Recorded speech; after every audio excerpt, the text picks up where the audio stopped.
Mayo Experience. Mayo Experience. Mayo Experience.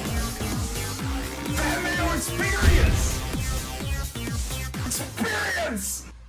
Welcome to the Pat Mayo Experience, presented by DraftKings 2022 NFL Week 18. Best bets, all lines coming from DraftKingsSportsbook.com. Additionally, remember to smash the like button to the episode. Help us time code down in the description. Rate, review, and subscribe to the Pat Mayo Experience audio podcast on Apple, Spotify, or wherever you get your podcasts. And if you're looking for a way to game the system, get your optimizer, get your prop betting tools, runthesims.com. Only $100 from now through the Super Bowl.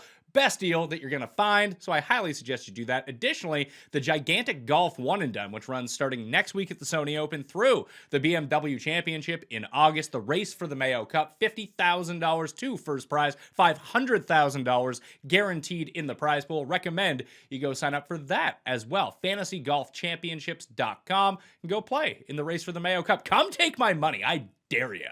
But the big news on this show, because I'm releasing it a little bit early, I was going to release it on next Wednesday's show. However, if you want to vote in the Custy Awards, that link is now live. Hit the description. You will find the Custy link down there. You can only vote one time. And the big race is, who is more insane, Jeff or Tim? Cam, I saw that you saw the video last week of Cuss talking about wearing his participation medal every year on Marathon Day. Rob, did you see this too?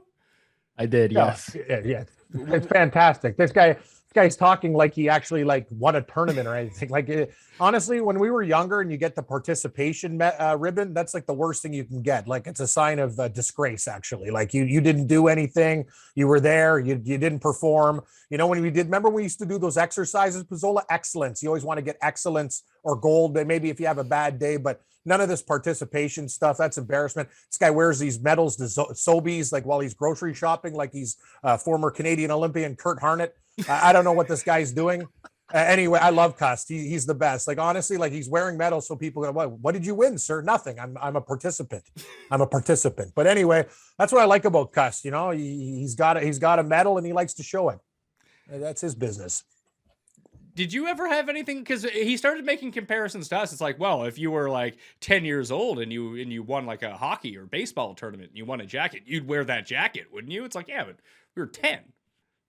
Yeah, and we also won. Like, hey, we have a championship jacket. Like, you think I roll in with my trophy from novice? Hey, everybody! Like, I'm going to the gas station and I show the guy, hey, did you see me? What a MVP in the King City hockey tournament. The guy think you're some kind of psychopath. Anyway, I like Cuss though. The fact is, medals. I'm down with medals. If I won a medal like for a legitimate event, Pizzola, you know, I was a very good ping pong player up in the Yellowknife region. If I won a tournament there, sure. If I want to walk into a grocery store with my medals, fine. But Tim, it's participation. It's nothing really to brag about. Those old hockey jackets, they're like prestigious too, right? Those are like for rep teams. You played in, not everyone can play rep hockey. You have to try out for a team. You have to make it. You wear the jacket of your team. Like, participation is for like a marathon. Like, anyone can sign up for a marathon and run it. There's nothing special about that. I mean, we're all just participating in everything in life. We could all go around wearing participation ribbons for everything. He once bought a trophy for himself and gave it to himself that said least cussed person, and then started flaunting it to us like someone like gave it to him. And he pretended like someone else gave it to him, that he didn't get it made himself. Well, my buddy Visine Vince, I'll give him a little bit of credit. Like, we're in a fantasy football league, and he called the trophy the Vince Vunbardi Trophy because his name's Vince Vun.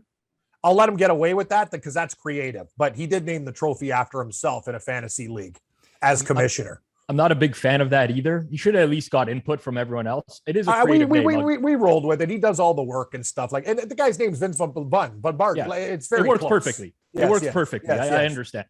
Listen, Jeff Feinberg we've worked with Jeff. He's a little bit off the rails at times, but when you're comparing him to Cust is infinitely more insane than Jeff is. Like, Jeff gets I don't know about that. Jeff gets fired up about certain things, and he does have some very quirky things that you might not know about him, and maybe some that haven't been revealed yet in the public forum. I'm not going to be the one to air those, but Cust is nuts. Like, this guy is actually nuts.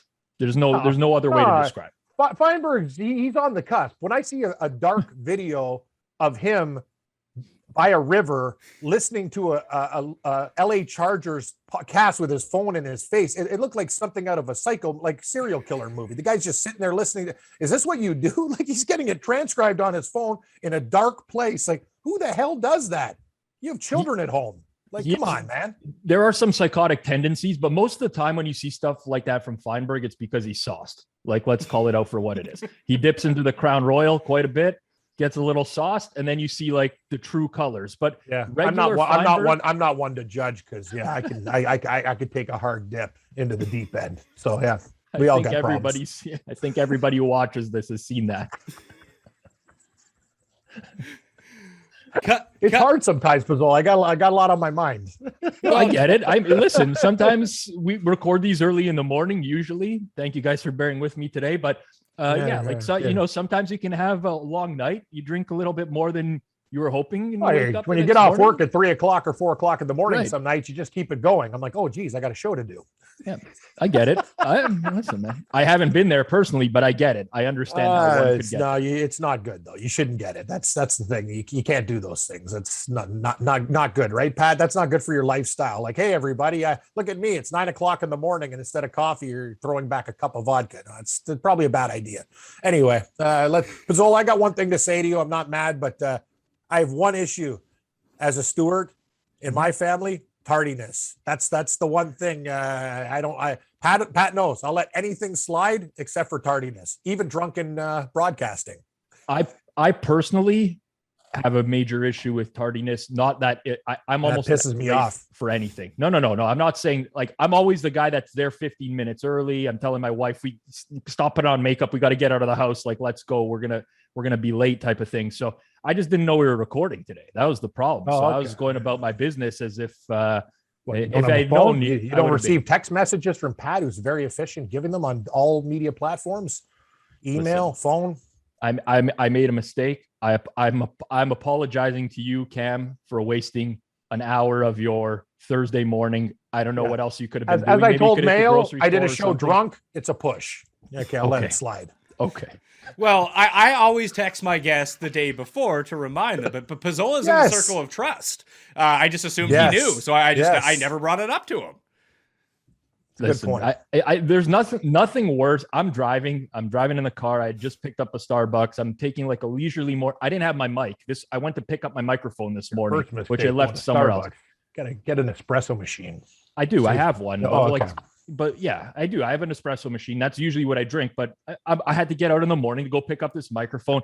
I get a text in the car or DM from Pat that says, "Here's the link for the show." I'm like, "What is going on here?" I'm frantically freaking out, messaging the guy. I felt really bad in the moment, but what are you gonna do? I'm 40 minutes away from home at that point.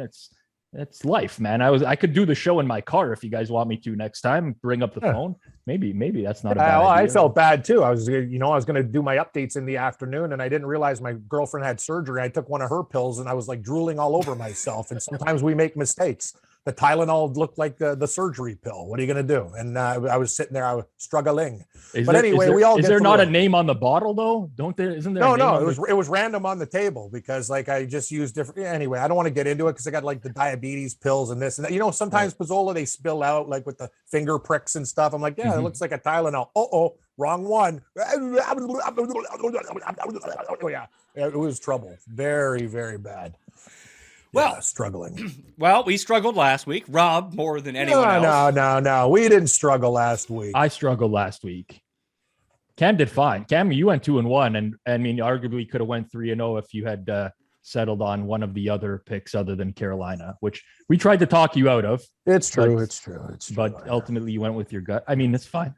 I mean, I took the Giants, man. Like, what am I doing in life? You really have to reevaluate your life sometimes when you pick the New York Giants to cover a football game. Oh, yeah, no. Billy the doorman in our pool. The guy took the Giants and Miami last week. Pizzola, we're in first place for this like $25,000 thing. Like we're slipped to 8. Like I got smoke coming out my ears. But anyway, we move on. Need to go 6-0 this week. Can happen. You can do it. We were not good because Rob went 0-3, obviously. But Cam and I were both 2-1. We both got our bronze selections incorrect, so we continue to run up our gold picks record over and over.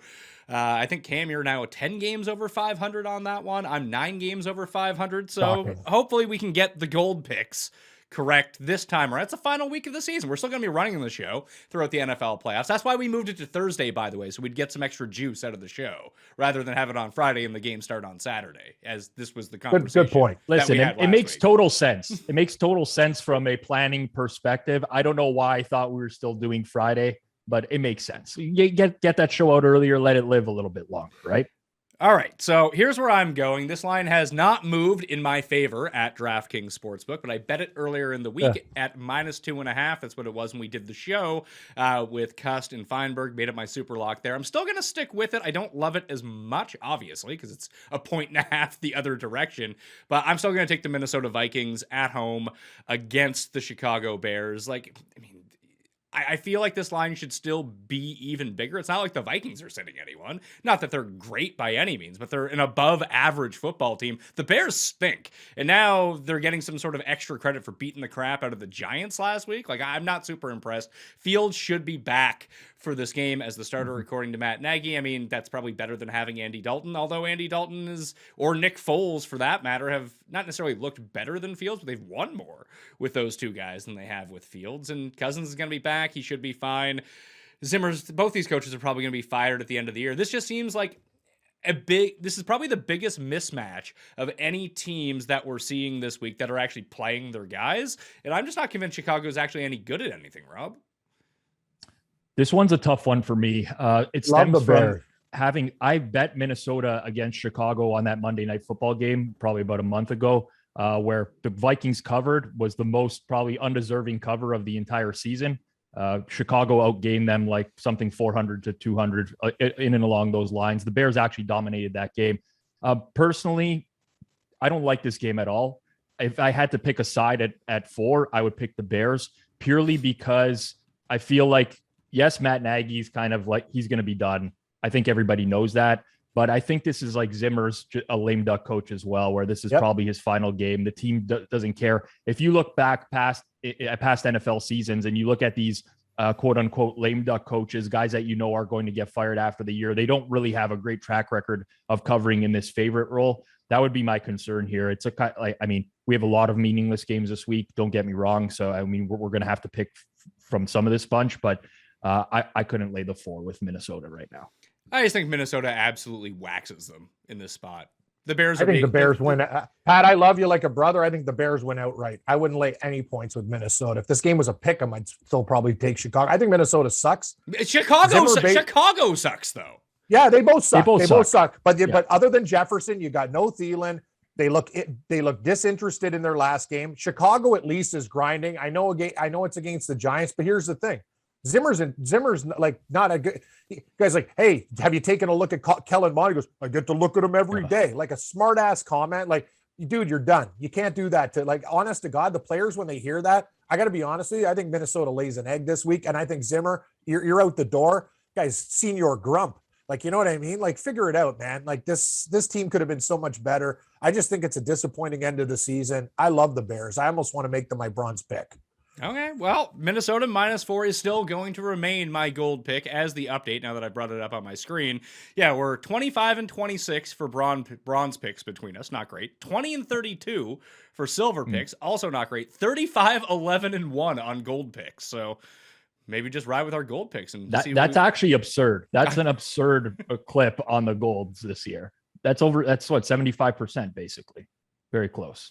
I can't remember the numbers you said.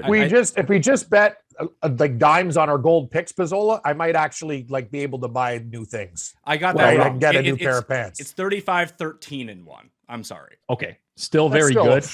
And technically, if you were staking based off of gold, silver, bronze, like if somebody was watching this was betting, they would probably be betting more on the gold anyways. So I think it's been a pretty decent year, despite the bad silver record. Where are you going with your gold pick then, Rob? Okay. Man, what a week. Yeah, this guy sounds rattled. Well, listen, this is like me, Rob. No. It's a week where I'm picking from game. Like, do I want basically a dog turd or horse manure this week? Because that's like basically what you can pick. When you take look horse manure, it's bigger and smellier. Just go for the worst dogs on the board, buddy. The Sure. biggest horses with the biggest dumps with the worst fiber diet. A horse that eats basically boatloads of wheat and carrots. Beefarino. Rusty. Yeah, Beefarino. Rusty. Hey, Rusty. Yeah. I want to find Rusty. Actually, I got 3 Rusties this week. Okay. Anyway. I'll start with one. This one's the one that stands out to me the most. I'll take Miami as my gold pick against New England. 6.5 at DraftKings right now. It's fine. It's moved off of 7. I'll tell you, if this game was last week, okay, if both these teams were playing for something and this game was last week, you probably would have seen the Patriots -3, -3.5 on the road at Miami. Now we have the Patriots playing for playing for the division title. They could pass Buffalo. Playing for the 1 seed potentially. I'll get to that in a second. The likelihood in the fourth quarter of this game that the Patriots are actually still playing for that 1 seed is very low. You have Buffalo as a 17-point favorite. You look around the league, Tennessee's a double-digit favorite in their game as well. So that's just an added boost for Miami. But the Dolphins, even though their season is over, this has been like a profitable spot for teams in the final week of the year for a long time because everybody deems this as like a non-motivational spot for them. Miami's going to lay down and give New England the win. Well, they're playing a home game for one. They're playing in front of their own fans. They also have a coach who is under Bill Belichick in terms of the coaching tree and Brian Flores as well. So there's like incentive like that Miami's going to put forward some effort in this type of game. And I just really think that this is a good spot for Miami in terms of what the number is. Like I said, New England is just a team. Yeah, they rolled Jacksonville last week. Jacksonville is terrible. They're one of the worst teams I've ever seen in my entire life. I think this is too many points. And obviously my confidence level in this gold pick is low relative to other gold picks this year, but I think this is a bad number. I like the Dolphins. I'm with you. I like the Dolphins in this spot too. The one problem would be is that the worst part of Miami's defense is the run game. And when New England, quote unquote, stops like trying in this game, they're just going to run the ball the entire time. And that might work to their favor. It's possible. I mean, from a stylistic perspective, yeah, I would agree with you, but that was the worst part of their run game when they met in the first week of the season. And that was the worst part of their defense when they met in the first week of the season. And it was a 1-point game as well. I think it was 18-17. New England won that game. Probably should have lost it if I remember correctly. Miami won that game. Oh, it was Miami that won that game, 18-17. Yes, there we go. Thank you, Pat. I mean, not that really matters so long ago at this point, but regardless, I mean, it's in the span of a week, there's been a drastic shift here because New England has incentive, Miami doesn't, but I don't necessarily agree that that's justified. The shift in price is justified. All right, Cam, we got Minnesota -4, Miami +6.5. What pooch are you taking here? I was going to go for the biggest, stinkiest piece of manure. I want to do it, but maybe we'll save this one. But I'm going to go with it might be manure, but it smells a lot better than the other manure. And it's the Detroit Football Lions. Mm-hmm. Give me Detroit at +3.5 against Green Bay. There's all these stories and narratives that Aaron Rodgers is going to play a lot. That's BS. This team, their goal is the Super Bowl. If he plays a series or two, just don't score 2 touchdowns. I have no problem if it's Mr. Boyle, Jared Goff. I'll tell you one thing about the Lions. When I had the Seahawks last week, they grind. And the Green Bay Packers' goal is to stay healthy and to win the Super Bowl. This game means nothing. The Lions can't do anything with their draft status, too. They're going to go all out there for Dan Campbell in this game. We're getting 3.5 now. That's big for me. I love the Lions. They have a great record against the spread this year, and I think they give their fans something to cheer about and leave that building with an outright win. Hard to go against the Packers. I don't trust Love for playing most of the game. I think Detroit's ready to rock. They got Swift back. They got weapons. St. Brown's an absolute animal. And I think Aaron Rodgers knows, you don't want to be in this game and take hits. So I don't think he's going to be there for long. Devontae Adams, take a seat on the bench and give me the Detroit Lions +3.5. I think we can win outright. Of all the marginal favorites on the board, I think I like the Lions the best too. I'm with you there. Yeah, I mean, it's never Green Bay laying 3.5, right? Considering Love is probably going to play the majority of the game. You can never do that. I would have loved the Lions with Goff. It sounds like he's headed more towards doubtful now. Boyle's He's not. I mean, is this a Boyle revenge game, isn't it? He was the backup for the Packers last year, was he not? Was he? I thought he was. I'm pretty sure he was. Sure? Wasn't Jordan Love the backup? Or like he was with the Packers. He was with the team? Oh, I even like it more now. I'm not sure. I'm going to double check that, but I think that's please, the case. Please do. Regardless, I agree with the sentiment here. It's a Lions or nothing game. I mean, you are getting motivated efforts from the Lions every single week. That's been the consistent case with them this year under Campbell. The Packers, we saw Love play against Kansas City. I mean, it wasn't pretty. So at this price, I agree with Cam. I mean, it's a tough game to handicap because there's a lot of uncertainty. If you get Aaron Rodgers for like a half instead of a series, then we got a problem. I'm basically betting he's only going to be there in a series or two. I would agree with you. I think typically that's what you see with these Week 18 games. The problem with the Packers is they're going to get the bye in the NFC, so they don't want to make it basically 2 bye weeks in a row before they play. So I could potentially see them maybe playing Rodgers a little bit longer, but you're right, Cam. It's get into the playoffs healthy and we'll do damage in the playoffs. So yeah, Lions or nothing. All right. So Rob, you're up. You're up for silver. Let's try to improve this silver record. Let's have a 3-0 week. I agree. Yeah, I agree. Where you go? Okay. I mean, the other one that stands out to me right now is the Falcons getting 4.5 at home to the Saints. Love it. This is a tough one because you could potentially get Kyle Pitts missing the game for Atlanta. You could potentially get one of the tackles back for New Orleans. But again, the thought of, for anyone who's betting the Saints, the thought of needing New Orleans to win by 5 or more on the road in the NFL to cover your bet, I think that's just a bad bet regardless. And again, you add them like the need to win factor. This historically is a terrible spot in the final week of the NFL. The need to win teams hit at a clip of like less than 40%. Atlanta, to me, I bet against them last week when I took Buffalo on this show, lost by the hook. Ultimately, though, Atlanta was in that game for a lot of that game. They actually played pretty. They almost didn't cover 14.5 points when Josh Allen tried to throw them the game. Well, Josh Allen does that every game, though. That's not. Josh Allen is in terms of turnover worthy plays. I got to double check. I haven't checked in a few weeks, but he was number 1 in the league for a long time. He continues to do it. He did in the red zone last week. He refuses to throw the ball away. So that's one of the problems. Just in general, we can talk about Josh Allen another day. That's not the point. But Atlanta here, to me, this is 4.5 points is too many at home. There's not that much separating these two teams in terms of the Saints offense. What the Saints will likely do is try to run the ball as much as possible. I think Atlanta can at least stack the box here because they do have a shutdown corner in AJ Terrell who they can put on anyone on the Saints receiving core, and he'll be able to shut them out of the game. So too many points. I mean, it's plain and simple. This number should be 3.5, maybe for New Orleans. I'll take the 4.5. I even think the plus 185 or plus 180 on the money line. Like you talked about the Bears, Cam, being like, if this game was a pick'em, what side would you take? I think I would take the Falcons money line in this spot. I agree. I think here's the thing. The New Orleans Saints played a horrible Carolina offense. Like they barely covered in that game. They're not good. Their defense is elite, but the rest of that offense is brutal. Other than Kamara, Taysom Hill, Pizzola said it. Now these guys got to win by 5 on the road. The Falcons beat them earlier this year too. This is the thing. It's not easy. Like for me, if the Saints win, I think they win by like a field goal. Asking them to win by more than 4.5, no way, man. I'd take the Falcons. Well, that was the whole thing about last week with your Carolina play. I mean, that's all New Orleans basically did was just kick field goals, and all of a sudden that they covered the 6.5. So I think that Atlanta is probably a better team than Carolina. My silver pick kind of piggybacks on what we saw a little bit last week. I did make it one of my 3 best bets, but I really like the Jets last week against the Bucks. Yeah. Because the Bucks don't really cover on the road all that often.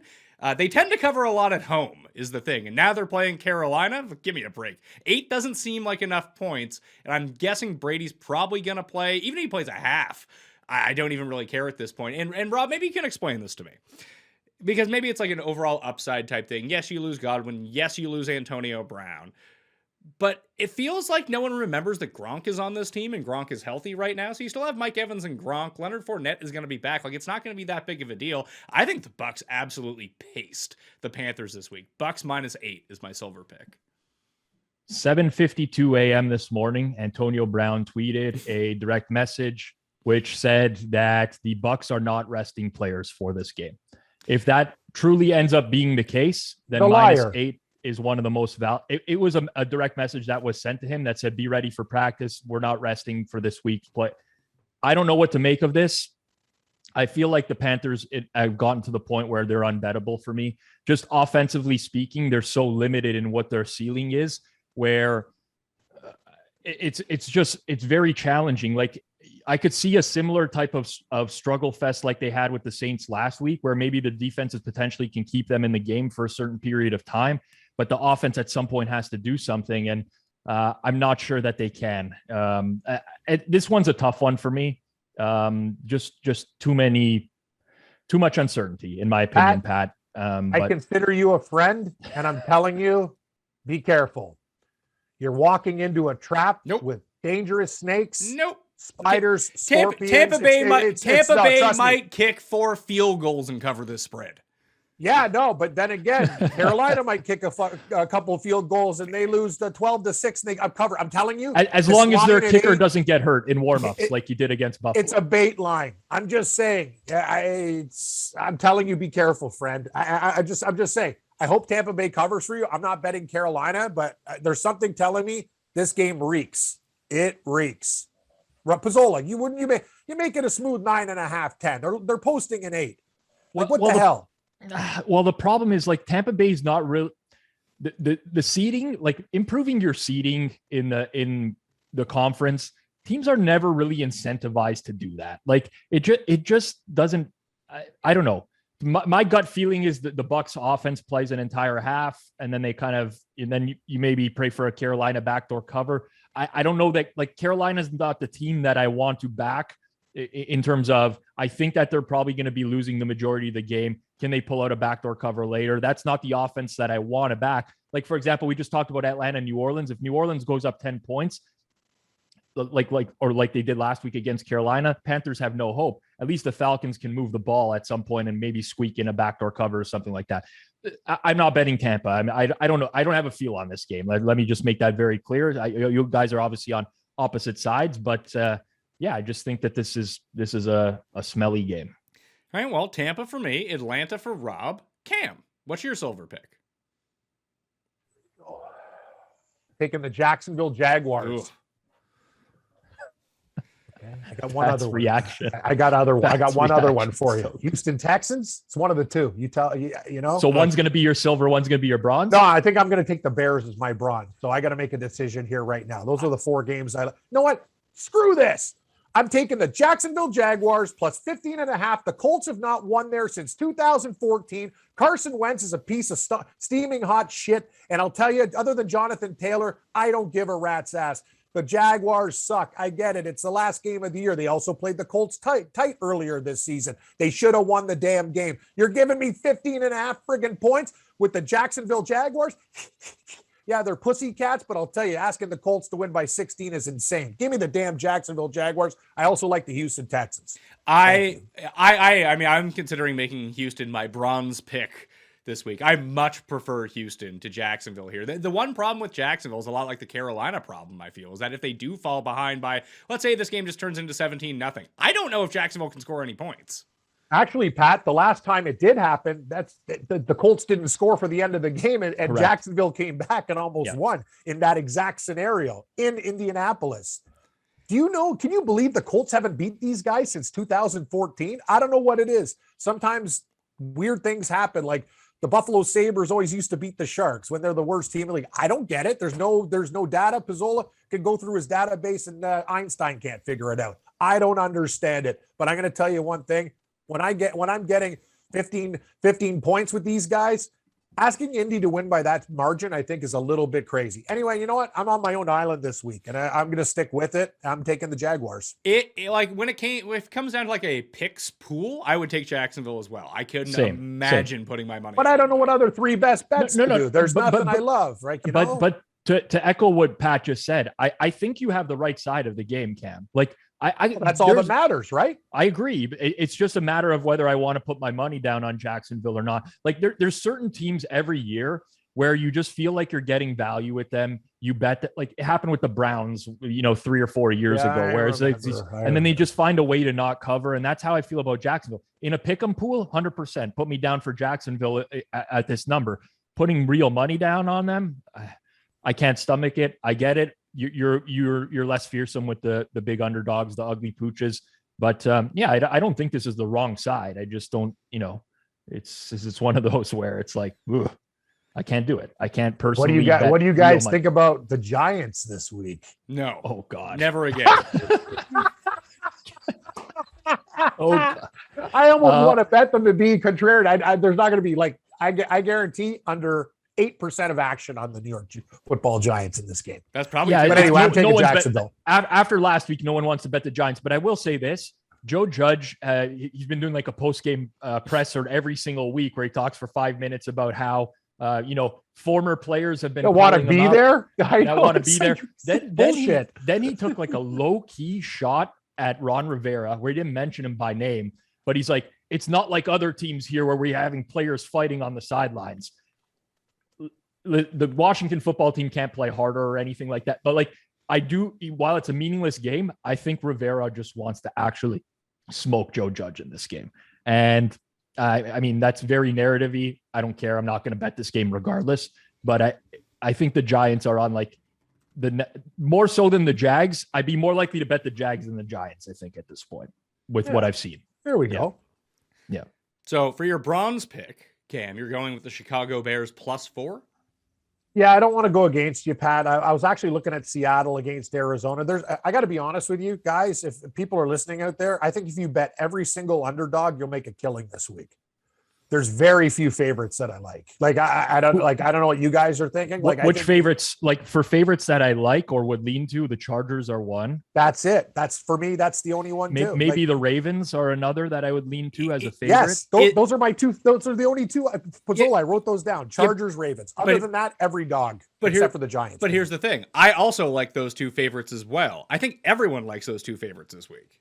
Hey, that's a problem. Well, yes, and maybe that's the case. Maybe not. The Chargers, I think if you bet them early in the week, you did a good job because you got the -2.5 or you got -3 +100, which I think are great prices. Same with the Ravens, right? The Ravens were 3.5, I think, earlier this week up to 5. So maybe the value's been sucked out of those lines at this point. But yeah, maybe you're right, Pat. I mean, if the Raiders go to the playoffs, how are the Raiders going to go to the playoffs? Someone needs to explain to me how the Raiders could get into the playoffs. How bad is this? Then they'll lose to the Chiefs by 40,000 points in round 1. But no one wants to see. Maybe everyone's on the Chargers this week because nobody wants to see the Raiders in the playoffs. Like, do you want to watch a Raiders playoff game? Here's the thing: the Raiders have gone through all sorts of adversity this year. That line and the Chargers, they can be flaky like a bad pie crust. You never know. I'm going to tell you, I wouldn't even be shocked. If the Chargers win, they might win by like 1 point. I'm not even sure if they're going to cover the number. The Raiders will battle. And the one thing about these guys is when they played in tight games this year, Washington, Cleveland, they've won those games. True. Give them credit. I'll give the Raiders credit. And everyone thinks it's going to be a cakewalk. I bet the Chargers at 2.5. And I'm kind of thinking, you know what? The Raiders got a chance in this game. That's all. It would not be above the Los Angeles Chargers to just lay an absolute egg in this game. You got it, Pat. Right. Yep. And then that's what they do. It's midnight on Sunday night. Feinberg Feinberg's knee deep into the Crown Royal. Yeah, exactly. Posting some sort of live video of him in the darkness, wandering the streets or something like that. Yeah, I could see. Like, honestly, now that we're talking about it, it seems more likely than not that's what. I agree. I see video, a drip of Crown Royal left. Jeff in a panic room, lighting a candle from his family's factory and giving a eulogy about the Chargers season. That's a bet that I want to make. You give me odds, post a number on BetStamp there, Pizzola. I'm going to bet it. You tell me what my odds are. But he will be very proud. He will be proud of their season regardless. He'll be like, we got our quarterback.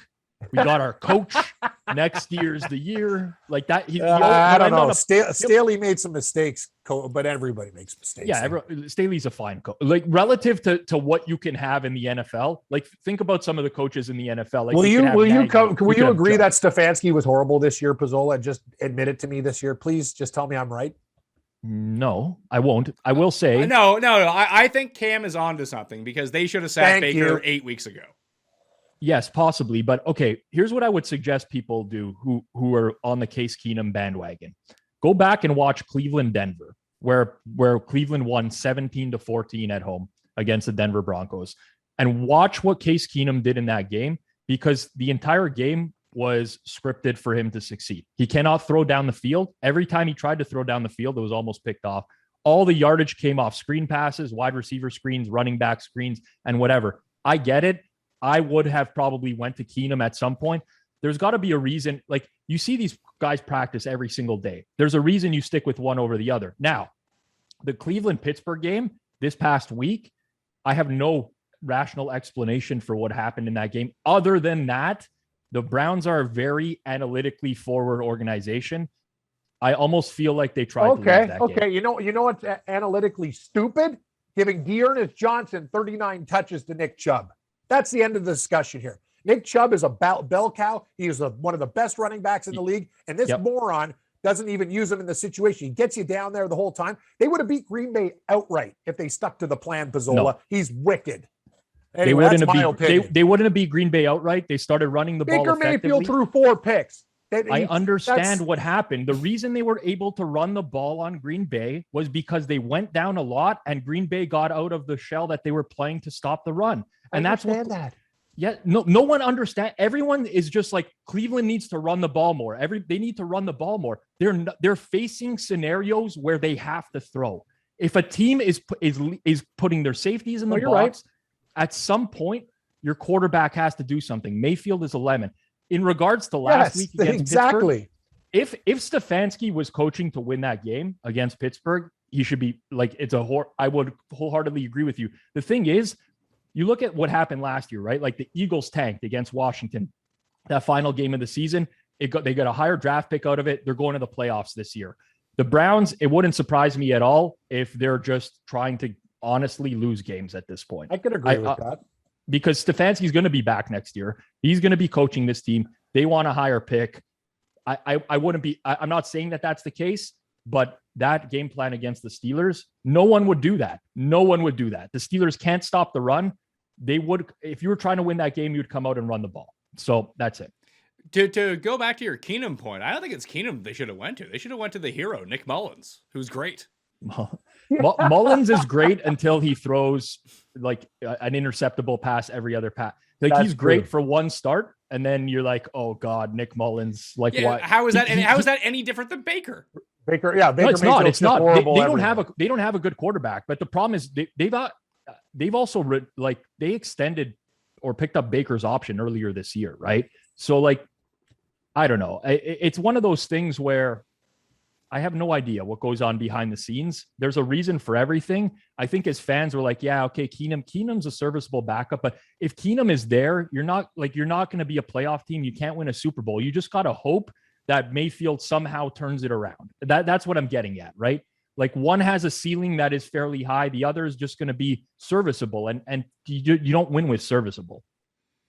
Could you find Davis Mills of next year and make him your starter? Well, like I said, I'm pretty sure they picked up the option on Mayfield already earlier this year. It was kind of swept under the rug. It doesn't mean you have to. It doesn't mean you have to play him. If he's not good, don't play him. Yeah, but then if you bring in another quarterback to play, you have no cap space for anything else. I don't know. Look at the quarterbacks doing commercials. Here's another thing. You got Steffi Graf, a.k.a. Trevor Lawrence, pimping Baja chicken subs at Subway. And you got Baker Mayfield, who's in Progressive. He's the progressive guy. He's in the Nissan Heisman house.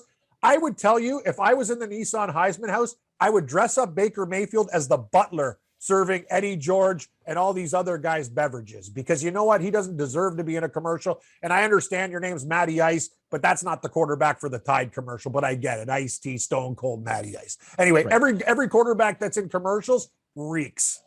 Well, right. I mean, Tide really missed like the perfect integration for themselves, because we all know that Zach Wilson, aka Zoomer Zach, keeps doing the Tide Pod challenge. I mean, that's why he missed all that time earlier this year. They made up an injury, but he was just in the corner eating Tide Pods, so he would have been the perfect guy to do this.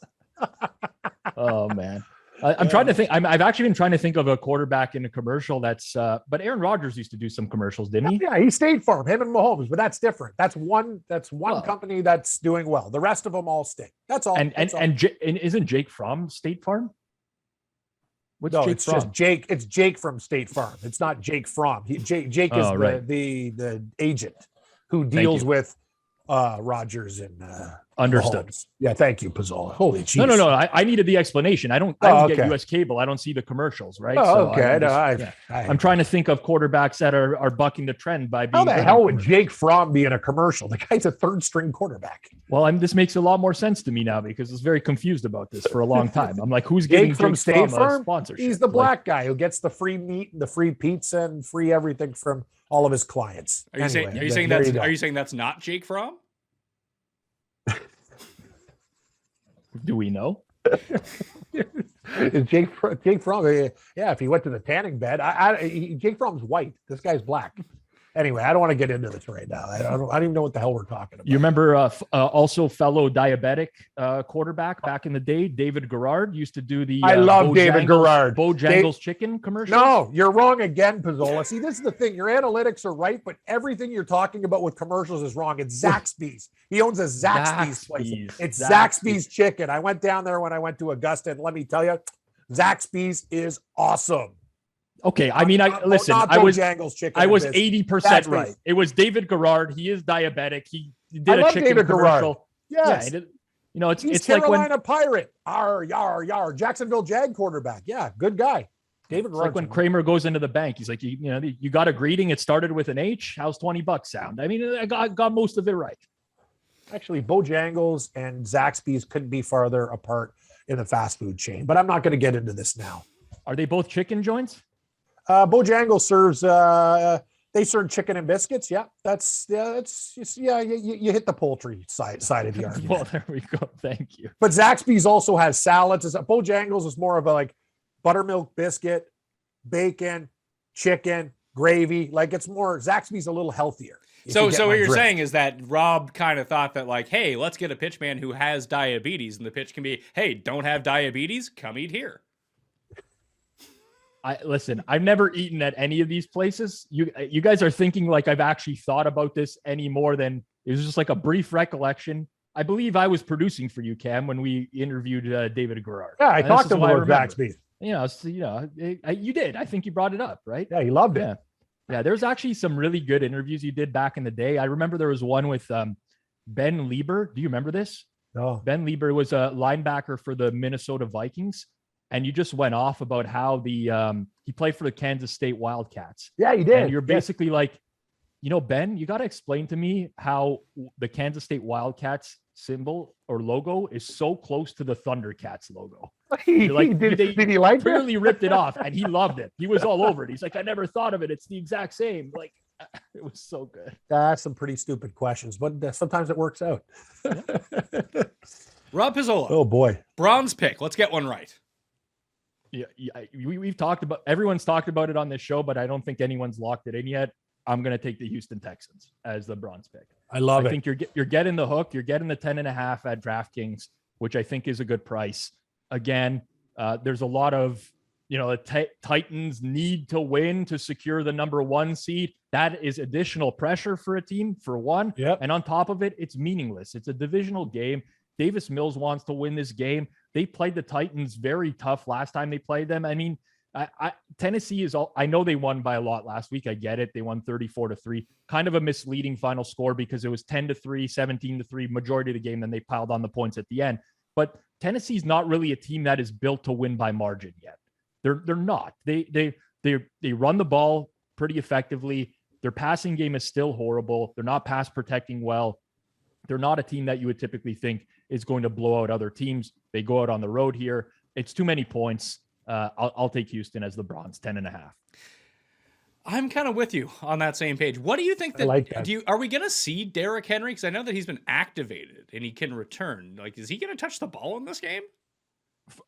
I would be very surprised. I would list him as very doubtful. So like maybe like a 10% chance, but based off you have to read between the lines with the coach's commentary and other players and stuff. It seems like he's practicing. they're not going to risk him in this game. You'll see him in the playoffs type of thing. Because it sounds like it's the same case with Cam Akers, who might actually play for the Rams this week. Well, I think Akers is going to play. That's Don't insane. you? That is absolutely insane. That's nuts. I can't believe that. He tore his Achilles, right? Yeah, he tore his Achilles 8 months ago. No, the thing is, maybe he just gets a couple touches, but it's still Sony Michel, right? Like they're talking like he's playing, but I wouldn't play him. Are we getting Trey Lance in that game or Jimmy G? Do we know? I think it's more likely Lance right now. Agree. Yeah, but I'm gonna. You got to play the Niners, right? If Jimmy G was playing, if I knew Jimmy G was playing, I would play the Niners 4.5 as my gold pick this week. I agree. Don't know that. Like, nothing against Lance. Lance was actually, listen, I watched San Fran Houston after the fact last week. Lance made some really good throws. He actually did, but he also made some like right through the defender's hands type of thing. He's not at the level of Jimmy G yet. I agree, Pizzola, 100% with you. So I'm a little bit more concerned there. The Rams continue to get away with these garbage games over and over and over. San Fran, the biggest issue for them right now is they could be without 5 defensive backs this week. They have 5 on the COVID list right now. 2 are for sure out because they were put on yesterday, which means they can't get activated in time. The 3 that were put on earlier in the week could potentially come back, so we'll see. But they potentially have a cluster injury problem in the secondary, which would be my biggest concern. So I think it's a Niners or nothing game, but I want Jimmy G or else it's going to be a pass for me. It's strange because, I mean, going back, I went back and watched the San Francisco-Houston game as well. And even looking at some of the charting of it too, like Lance made some really poor decisions. Most of that was in the first half though. In the second half, yeah, that's true. A lot of his throws were just to throwing away from coverage, deep downfield. I do worry about like he throws 2 pick sixes in this game and it's just completely over 10 minutes in. But it feels like the Niners. Stafford will throw a pick 6 too. I suppose that's true. I mean, he seems to do it every week. The thing though is like Trey Lance played Houston last week. It's a big upgrade on defense, right? You actually have a legitimate number 1 corner in Jalen Ramsey. You're going to face a pass rush up the middle with Aaron Donald. Like it's a different. It's not as simple as, okay, we got a lot of time to come back in this game. It's Houston, whatever. We'll continue running the ball, play field position game. It's just a very different scenario for him this time around. Sure. I do think that their big play potential with Lance is much higher than it is with Jimmy G. Like you're going to see some like 70-yard touchdowns because you have to account for like all Houston really tried to do last week was make sure that Trey Lance didn't run on them. Like it seemed like their entire defensive game plan was like, don't let this guy hit the outside and just take off for 60 yards up the field. And then all this deep stuff was there. I actually think that a faster quarterback, and I know that San Francisco's offensive line is really good, so maybe it doesn't make that big of a difference for this team in particular. But we know that the pass rush for the Rams is so good that I think that they could harass a statue quarterback a little bit easier than a guy that can get out of the pocket. That's a fair point. I mean, the mobility will help him. But also, he just doesn't give you the same. Like Jimmy throws over the middle a lot. That's where he gets into trouble because he's going to make 1 or 2 passes a game where he's like, you're like, but he commands the offense really well. Like the 49ers move the ball with Jimmy G. The only time they didn't was when he actually tore that ligament against the Titans in the second quarter, and then they didn't do anything afterwards. But yeah, there's upside with Lance. He's definitely the legs and the mobility help. It just feels like, and maybe Shanahan gets together a good game plan. Like Cam talked about this with the Jags having beat the Colts every time since 2014. Shanahan owns McVay. Yes, he does. The 49ers always play the Rams tough or beat them. And they beat them down in that Monday Night Football game earlier this year. They ran the ball all over them. So if they're able to come out and do that again, then Lance doesn't actually have to do a whole lot. He can play, protect the ball, convert a third down here or there. Regardless, for me, like I said, I think it's a San Fran or nothing game. But I just don't feel that comfortable with the rookie right now. Well, which one of these teams? I'm looking at the board right now, and we have the 2 Saturday games. We didn't even really touch on those, and I'm not. Maybe I'll take the Eagles as my bronze pick. We'll see. But is there going to be any more popular teaser like this year than Chiefs Cowboys 7-point teaser? No, that's going to be a very popular one for sure because both teams on the same day get the favorite, either the money line parlay, which a lot of people will do, or the teaser. I agree with you. It will be very popular. I look at the Saturday game. KC is overpriced, but I don't want to bet Drew Lock. So that's just my opinion. Again, KC's in a very similar scenario where people think they need to win to improve their playoff positioning, to have a chance at the number 1 seed, whatever. So they're going to pay a premium to bet Kansas City. I just don't want Denver. And then on the other side of things, who knows what you're going to get out of Dallas? Like the game, yes, it like means something, but it doesn't really mean anything, right? They put Micah Parsons on the COVID list. By the way, has anyone noticed that all these key players in meaningless games are going on the COVID list this week? This is my conspiracy theory, by the way. Oh yeah, like get COVID before the playoffs, so you don't miss a playoff game. College football. Hey everybody! Wow, what a great job by the coaching staff. No one's got COVID. Hey numbnuts, you didn't test the players. Like, what do we live under a rock? Had an argument yesterday with a friend about it. Let's say the Bucks go to the Super Bowl and Tom Brady gets COVID. They'll postpone the Super Bowl. I was like, they're not even going to test Tom Brady. Of course they're not. Exactly. Why even give that risk? Like that's not. Anyways, I just sorry to derail this conversation. No, but I've noticed that this week particularly, teams that are going to the playoffs, meaningless games.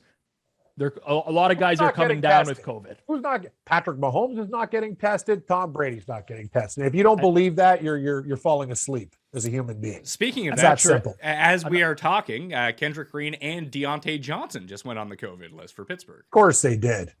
So does that make us like Baltimore -5.5 even more now?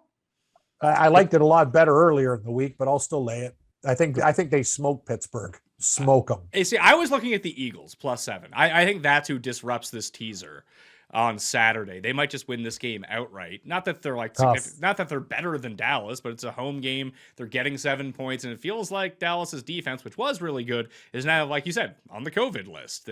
There's something wrong with Dak, right? There is. I don't know. I can't believe we're even talking. We have to talk about this game. I'm sorry, Pat. I know it's one of your selections here. The game is to me almost unbettable. I was thinking about it, and listen, it's a Saturday, and you know what that means. Got to put money down somewhere, Rob. That's how this works. What I was about to say. Other than it's a Saturday, you gotta bet it. Like seriously, honestly, like you're in a warehouse with a guy. Like you're betting this game, right, Pat? That's what we have to do. Like I don't even care if I don't like it. I just a little sprinkle, have some fun. Like. See, Pizzola, that's the problem with me. If it moves, I bet, like Mo Sizlak says, if it moves, Homa, you can bet on it. And that's exactly what I'm going to do. If it moves, we bet. In fairness to Pizzola, I'm actually more on board with him. I wouldn't just bet a game. Like I've basically stayed away from almost all primetime games so far this season. Just like, this is where I lose all my, I make my money on Sundays and lose it all in the primetime games. Yeah, it happens. Yeah. You have this common misconception of me, Cam. You think that I'm like very meticulous and calculated, and that I bet. No, I don't. You showed you didn't understand what day we were taping, so I really don't even know if that's even true anymore. I think you're you're a lot more aloof than I thought. I wasn't aware that we were taping today. Correct. For like 15 weeks of the season, we've taped on Fridays. Yeah, we did. Yeah, I know. Abrupt change. Over the holidays, by the way, because Christmas Eve and New Year's Eve fell on a Friday, I believe. So we were doing it on Thursdays. So I thought we were back to the regular I'm just saying. No, I don't. You understand the logic, though, of why I would thought we were recording on Fridays? Considering the 2 Thursdays we recorded on were weeks of New Year's Eve and Christmas Eve. Okay. So tell me, Pizzola, then, if you're not this guy. So what do you do that's not meticulous or not thought out? Like, well, what's your deal? You tell me what your deal is. I have double-digit bets on the NFL every single week, but I'm very like sensitive about getting good numbers on games and beating markets. And so for me, it's more so that, I might end up on Dallas and Philly, but I probably won't because I missed the boat on the Dallas early move when Philly announced they were resting all their players. You could have got like Dallas -3.5. To me, that's a great price. I would have bet it. I missed it. Now I feel like I've kind of missed the boat on the game. So that's the thing for me. I have no problem. I'll spray the board. I'm going to have a ton of bets this week. And I already do. It's just at prices that I feel are valuable rather than kind of settling in late. And you have triple digit bets, not double digits. That's 25. You're talking like hundreds plus, right? Double digits is like 10. What, $10? Digits is 100. No. He meant the amount of number, bets. The quantity of bets. Oh, I see. My bets are much larger than Yeah, I know. digits. I got it. I was just wondering what the hell you're talking about. Anyway. All right. You're Well, fine. I am actually going to make my bronze pick Baltimore -5. -5. There we are. Boom. I can't believe you didn't make your. I thought we were just talking after the show. I didn't realize we didn't get through our picks. Wow. No, Did Cam take a bronze? No, yet? we're still. Cam We're, didn't take we're, a I we're took. still- I took the Bears. Just Bears. it was nothing about Pat. It's just I'm taking the Well, Bears. It was going to be Houston. It was going to be Houston, but I'm going with the Bears. Sometimes having opposites is good because you prevent the reverse sweep, right? We cannot go 0-9 as a group. Yeah. Minimum 1-8. Fair enough. That will do it on the Pat Mayo Experience. We will have our playoff shows. We're recording those on Thursdays, by the way, at the same time. Yeah. Put it in your calendar, Pizzola. Thursdays. People out there can go vote in the Custy Awards if you hit the description right now. You only get one vote. Cam, you should see some of these nominees. It is ridiculous. Like, it's just the craziness that he comes up with over the course of 12 months. As soon as I get the link, so I'm what are voting they? right away. I don't understand. What are they running for? Sanitation engineer? Like, what's the goal? Oh, no, Do they we get to be- we do an award show at the end of the year. Okay. Oh, just who's crazier? It doesn't come with you get to be king for a day, or Jeff's got to do something for Cuss. He's his butler. Like, I think there should be stipulations. That's just the way I roll. If you're going to do an election. I mean, that is just one of the awards. The rest of the awards are just Tim horrible takes throughout the course of the year. Like when he called, like in training camp, when he called Travis Fulgham a future star, then he was cut in training camp.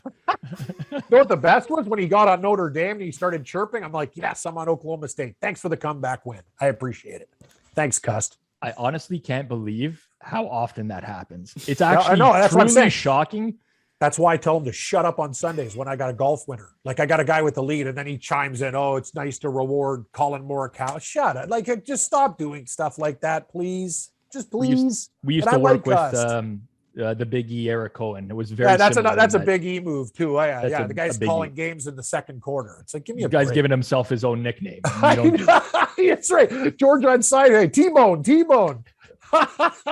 Here are some other ones. Like, there's different categories. Like, there's sports related ones, non-sports related ones. Like, Tim was touting cutting the subs the old way at Subway, and then the founder of Subway died the next day. Cutting the subs the old way. What, on the angle? Yeah. Angled cut? Yeah. I like the angle cut. Yeah, I agree with him. but Tim continues to get, like, Tim will go into a Subway and yell at the 16-year-old because they don't know what cutting it the old way means, although that stopped happening in, like, 2004. If they cut it on an angle, what are they going to do? It's a knife. Just like it's not hard. But like, if you were to go into a Subway and you wanted your sub cut the old way on an angle, why wouldn't you just say that to the person? Cut the sub on an angle. Who's going to go in and say cut the sub the old way? I agree. Just cut it on an angle. Like, it's very simple to communicate that. Yeah, it's like when you're having those sandwiches on white bread, you like your grilled cheese, you cut it on the angle. You don't go in a line, you go on a damn angle. Everybody knows that. Easier to eat like that. Easier to eat with the corner in the mouth, right? There's a Joe Burrow one in here. Last year, Joe Burrow ranked very highly because Tim said that he was not only a lock to win Rookie of the Year, he then traded for him in our Keeper Fantasy Football League, and he blew his knee out the next day. This year, he kept calling Joe Burrow comeback year. He was one of his fantasy keepers, and this, at least it didn't affect Joe Burrow, but he put out the tweet, he said it on the show, and then the next day, that giraffe that was named after Joe Burrow died of a mysterious illness. Unbelievable. So this guy's got some kind of PETA on this power, guy. Santeria and stuff like that. I don't want to be anywhere near this guy, but in churches or with like relics, anything. Like, you know what I mean? Like, it's actually crazy, Pat. Like, we joke about it, but what kind of human being has a percentage like that to mush stuff? Nobody's better than no him. one. Oh, Tyron. Nobody. Here you go, Pizzola. Tyron Smith just placed on the COVID list. Yeah, it's gonna happen. Yeah, It's gonna happen. Like, teams that are in date, if you have not had a star player, like if you have star players on offense or defense, doesn't matter, and the game you're playing this week has very little meaning and you're going to the playoffs, because if you go on the COVID list, you don't get tested again for 60 days. You're clear now. If you go on the COVID list now, you're clear for the rest of the playoffs. I mean, you saw it with the Bengals, whole bunch this week. I mean, maybe they're just catching COVID. Maybe this is the Rob conspiracy theory. I've Not gone way true. off the deep end here. Oh, you're but- right. I agree with you. I mean, if you're a football team and you're like, let's put this guy. I don't know. I'm throwing it No, out. you're there. right. Something The answer is you're you're right, because if a team makes a deep run, you get 60 days, you're good. You're home and clear. Of course they're going to lie about this. This is the NFL. Like, what, you think they're going to tell the truth? Give me a break. Last one, Cam, for you in the Custy Awards. Yeah. Here's one. This one is just under, I think, the random category. It is Yep. Tim claimed that a toaster could be used for a variety of breakfast items, including pancakes and French toast. Pancakes. Okay. Well, French toast. a toaster, a regular toaster. No, that you yeah, you can. It's just, but it's the loser stuff that you get. It's the Lego Mayo style. Like, those instant French toast and stuff. You can pop those, but I can assure you, like privileged Pat over here has never had Insta French toast. There would never be something that would go into my toaster. I'm sorry.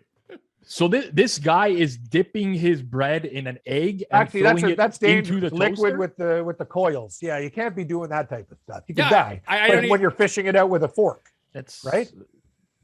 I don't even. This guy makes his grilled cheeses with olive oil, so I don't even know anymore. I but- forgot about that one. Oh, that's just so. You got to be kidding me. Olive oil's for salads. What the hell's this guy doing? No, you put butter and margarine on with cheese. Like, Yes. there's no olive oil in it. Fucking grilled cheese. Are you kidding me? Like, come on, Pat. but This honestly- shit's made up. This is bullshit. We need cameras, and this needs to be documented, because some of this stuff is just so fucking stupid. It's made up. It's made up. It can't be olive oil. I put olive oil Pizzola in my salad last night. Tomatoes, cucumbers, pepper, olive oil, balsamic vinegar, and fucking feta cheese. There's your stupid salad for diabetics, right? Yeah, I mean, it's not stupid. That sounds delicious. I don't know. It is. That's what I'm saying. That's what olive oil goes in. It's grilled cheese. The olive oil, some What balsamic. other ones, or, Pat? Anyway, I gotta go, but give me a couple more so I can just flip out here. Just Well, I mean, I like Custy. on last week's show, he was upset that on Christmas Eve and Christmas Day that the restaurants weren't following the hours that were posted on Google. It didn't occur to him that maybe that restaurants would have different hours on Christmas Eve and Christmas Day. Well, if you check your phone, it says hours might different. Hours on Christmas Eve, New Year's, or whatever. His counter was it said that they may be different, so therefore, maybe they're not. Yeah, he's kind of right on that. No, one, he's but, not. yeah. No, he's No, not. definitely not right. He's not right. There's nothing right about that. What else here? Yeah. Tim throws out the toothpaste when there's 1 quarter left in the bottom because he claims that. Are you kidding me? Because he claims that squeezing it with that much remaining is, quote, not fun. Yeah, know what Just I roll do? it. Just I roll actually, it. I don't want to. I'll give you a Scottish tip. You bring out scissors, you cut it, and you scrape it. You get it right down to the bottom. Like, that's a cheap move, but I've done it before. Like, yeah, get scissors out.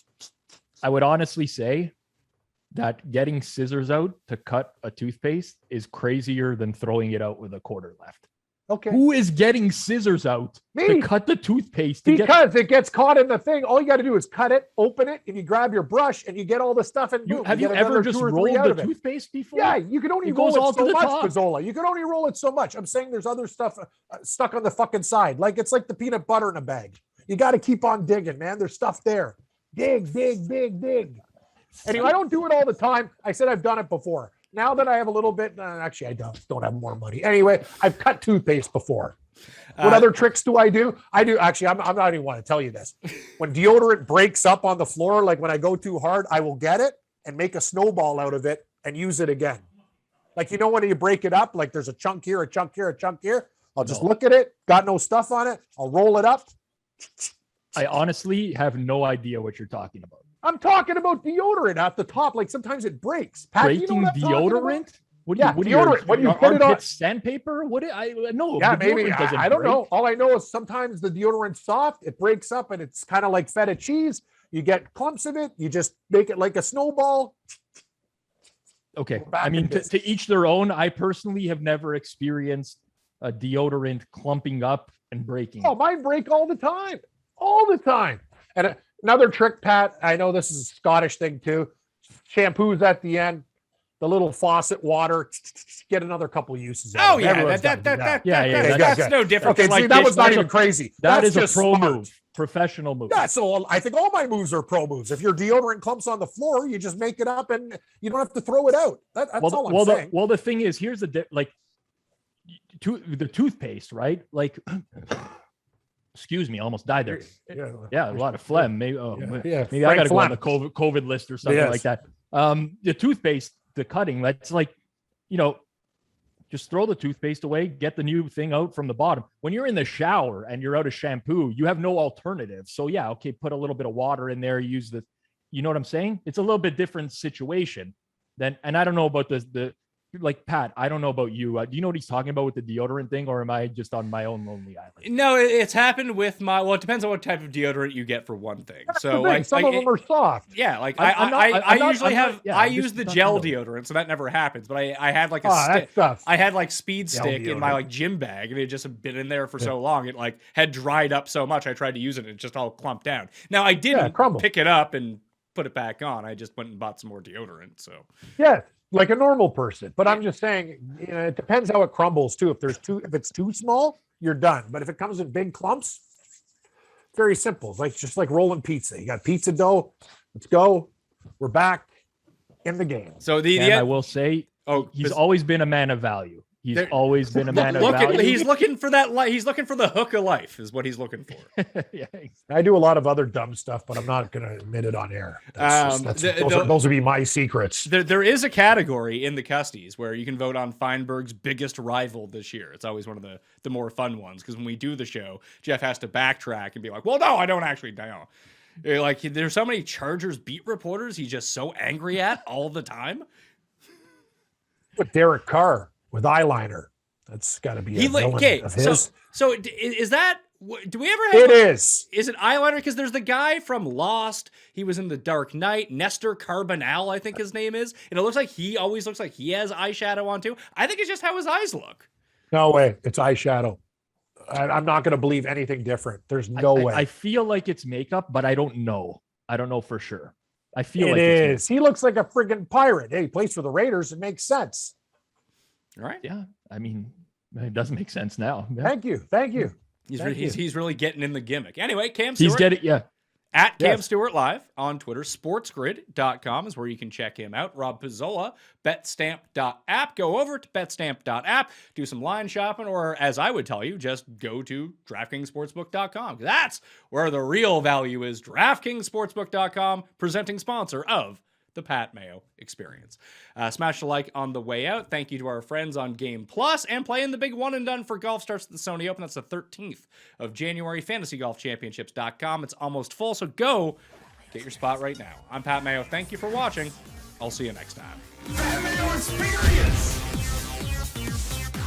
I also burned candle wax from other Great candles to put in holes in other candles to make them last longer. But that's another trick that people so you don't like know to about. even out your candles. Yes, basically. yeah. Like when they're going down and you get that divot, I'll light up the other one, create a pool, put it in that pool. It makes your candles last longer. I'm not a big I'm not a big candle guy. I am, because my house probably reeks of, because I'm sitting in the same chair. Like, you know what I mean? Like, and my chick can't deal with this Arm & Hammer Pet Fresh. I think she's allergic to it. So I like candles. Are they the By the way, this stuff is dangerous. Like, if scented candles are not healthy, though. You got to be careful. No, and I'm sure Arm & Hammer OxyClean Pet Fresh Carpet Odor Vaporizer Vacuum Boost is a real healthy product too. This powder. Probably not. Anyway, whatever. Candles are great, and you're never going to tell me I can't use candles. I love them. I'd never tell you can't do anything. They're great for ambiance. Don't you like sitting at night with candles on and watch it? I like it. That's what I do sometimes. I just turn off the lights and put on the candles. I personally do not, but to each their own. And if candles are your thing, then I haven't had a bath in a long time, but candles in a bath seems like a pretty relaxing thing to do. I mean, I don't want to stop you from using candles. I actually don't even think negatively of it. I'm just not personally someone that likes. I like the house smelling like a nice vanilla candle. That's all it is. Oh, we actually have a category in here. It's like classic cuss curse and which one is the biggest, pitting them all against each other. It's like a bracket of sorts. There is one in here that Tim called Rick Moranis, quote, a top tier influencer, when no one had heard of Rick Moranis in like 20 years. And then he got assaulted a week later. Yeah, I remember that. He got beat up in New York. Crazy. Are you? Yeah, he just got sucker punched by some guy. By who? Like who sucker Honestly, punches Rick Moranis? Exactly. You got to be a real scumbag to put sucker punch. I agree. Rick If you punch Moranis. anybody from the SCTV cast, I'll punch you. Yeah. Experience!